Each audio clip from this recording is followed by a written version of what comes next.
আজকের ছোট্ট একটা ভিডিও থেকে দুর্দান্ত একটা কাজ শিখতে পারবেন। আপনার স্মার্টফোনে থাকা গুগল ফটো অ্যাপ্লিকেশনটাই বলে দেবে আপনার কাছের মানুষটার, আপনার প্রিয় মানুষটার ফোনে কি আছে। ধরুন আপনার প্রিয় মানুষটা, আপনার কাছের মানুষটা এই মুহূর্তে হোয়াটসঅ্যাপে বা মেসেঞ্জারে ছবি আদান প্রদান করে কারোর সাথে আপনাকে না জানিয়ে। শুধু হোয়াটসঅ্যাপে মেসেঞ্জারে ছবি আদান প্রদান করলেই আপনার কাছে চলে আসবে এমনটা না। আপনার প্রিয় মানুষটার গ্যালারিতে নতুন ছবি ক্যাপচার হলে কিংবা ওনার ফোনটা দিয়ে যদি কোনো নতুন ছবি তোলাও হয়, দেন সেই ছবিটাও কিন্তু আপনার গ্যালারিতে মানে আপনার ফোনে চলে আসবে। তো এই কাজগুলো কিভাবে করবেন, এর জন্যই আজকের ভিডিওটা দুর্দান্ত হতে চলেছে। তো চলুন ভিডিওটার মূল কাজে চলে যাই। ভিডিওটা শুরু করি। নতুন নতুন ভিডিও পেতে চ্যানেলটি অবশ্যই সাবস্ক্রাইব করে রাখুন এবং পাশে থাকা বেল আইকনটি থেকে অল নোটিফিকেশনটি অন করে রাখুন, যাতে সবার আগে ভিডিও পৌঁছায়।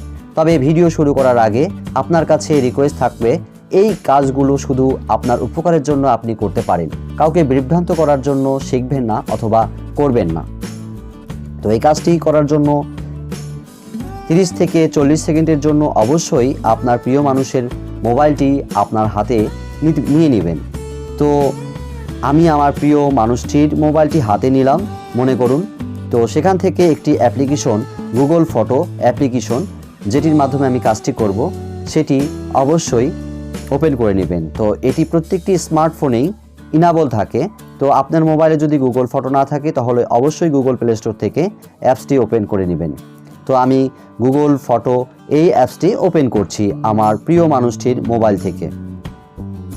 ওপেন করার পরে এখানে অবশ্যই আপনার প্রথমে যদি এই অ্যাপসটি ব্যবহার করেন তাহলে একটি জিমেইল অ্যাকাউন্ট ওপেন করে নেবেন। তো সেখানে কিছু পারমিশন চাইবে, এগুলো অ্যালাউ করে দিবেন। তো তারপরে এরকম একটি ইন্টারফেস ওপেন হবে, সেখান থেকে শেয়ারিং নামক একটি অপশন রয়েছে, সেই শেয়ারিং অপশনটিতে একটি ট্যাপ করে দিবেন। করার পরে এখানে শেয়ার উইথ পার্টনার এই অপশনটিতে একটি ট্যাপ করে দিবেন। করার পরে গেট স্টার্ট নামক একটি অপশন রয়েছে, এই অপশনটিতে একটি ট্যাপ করে দিবেন। করার পরে উপরে লেখা আছে type a name or email, অর্থাৎ এখান থেকে আপনি আপনার মোবাইলটি একটি সচল ইমেইল নাম্বার বা অ্যাকাউন্ট এখানে ট্যাপ করে দিবেন, যে ইমেইলটি আপনার মোবাইলে সবসময় ওপেন থাকে। কেননা আপনার প্রিয় মানুষটির মোবাইলের সকল ছবি আপনার ওই ইমেইলেই শেয়ার হবে।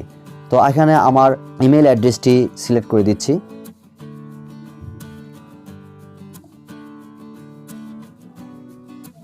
তো আমার ইমেল অ্যাড্রেসটি এখানে চলে আসার পরে আমি ওপেন করে নিচ্ছি।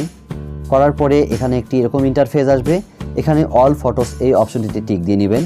কেননা আপনি যেহেতু সব ধরনের ফটো আপনার প্রিয় মানুষের দেখতে চাচ্ছেন, সেজন্য অল ফটো এই অপশনটি সিলেক্ট করে নেবেন। দেওয়ার পরে উপরে একটি নেক্সট অপশন রয়েছে, এই অপশনটিতে ট্যাপ করে দিবেন। করার পরে সেন্ড ইনভাইটেশন এই অপশনটিতে একটি ট্যাপ করে দিবেন। করার পরে পার্টনার শেয়ারিং চালু হয়ে গেল। তো এখান থেকে আপনি এখন বেরিয়ে আসবেন। বেরিয়ে আসার পরে আপনার প্রিয় মানুষের মোবাইলটি আর কখনোই হাতে নিতে হবে না।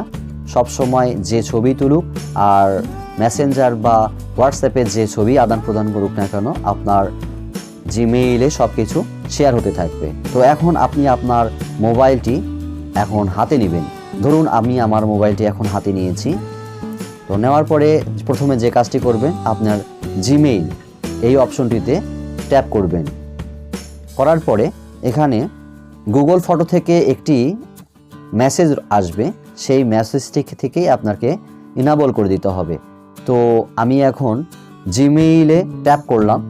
করার পরে এখান থেকে আমার একটি মেসেজ রয়েছে অ্যাকসেপ্ট, এই অ্যাকসেপ্টটি অপশনটি আপনি ট্যাপ করে দিবেন। বাস এতটুকুই আপনার কাজ। এখন অ্যাকসেপ্ট করার পরে দেখবেন যে আপনার প্রিয় মানুষের মোবাইলের যাবতীয় সকল ছবি আপনার মোবাইলে এসে গিয়েছে। কি চমৎকার, তাই না বলুন? যে আপনার প্রিয় মানুষের মোবাইলটি হাতে না নিয়ে আপনি সকল ছবি, তার ছবিগুলো দেখতে পাচ্ছেন আপনার মোবাইলে। তো এইভাবে আপনি আপনাদের কাজগুলো খুব সুন্দরভাবে করে নিতে পারেন। তো আপনি যদি চান যে কাজটি আমি এতক্ষণ করলাম এটি আমি ডিলিট করে দেব, তো সেটিও আপনারা করতে পারবেন। তো সেজন্য প্রথমেই আপনার মোবাইল দিয়ে ফটো, গুগল ফটোতে চলে যাবেন। যাওয়ার পরে এখানে শেয়ারিং অপশনটিতে আবার ট্যাপ করবেন, তারপরে পার্টনার শেয়ারিং এখানে ট্যাপ করবেন। করার পরে এখানে 3 ডটস মেনু রয়েছে, এই 3 ডটস মেনুতে একটি ট্যাপ করার পরে সেটিংস অপশনটিতে ট্যাপ করার পরে নিচের দিকে লক্ষ্য রাখবেন রিমুভ পার্টনার। এই রিমুভ পার্টনার অপশনটিতে একটি ট্যাপ করে দিবেন, দেওয়ার পরে রিমুভ এই ট্যাপ করে দিবেন, আপনার কাজটি ডিলিট হয়ে গেল। তো এভাবেই খুব সহজে আপনার প্রিয় মানুষের মোবাইলের সকল ছবি বা শেয়ারিং করা মেসেঞ্জার বা হোয়াটসঅ্যাপ থেকে শেয়ারিং করা সকল ছবি আপনার মোবাইলে আপনি দেখতে পারবেন। তো বন্ধুরা, নিশ্চয়ই ভিডিওটি আপনাদের অনেক ভালো লেগেছে। যদি ভিডিওটি ভালো লাগে তবে অবশ্যই একটি লাইক করবেন। আজকের মতো এখানে বিদায় করছি, ফিরছি নতুন কোনো ভিডিও নিয়ে। সকলকে অসংখ্য ধন্যবাদ।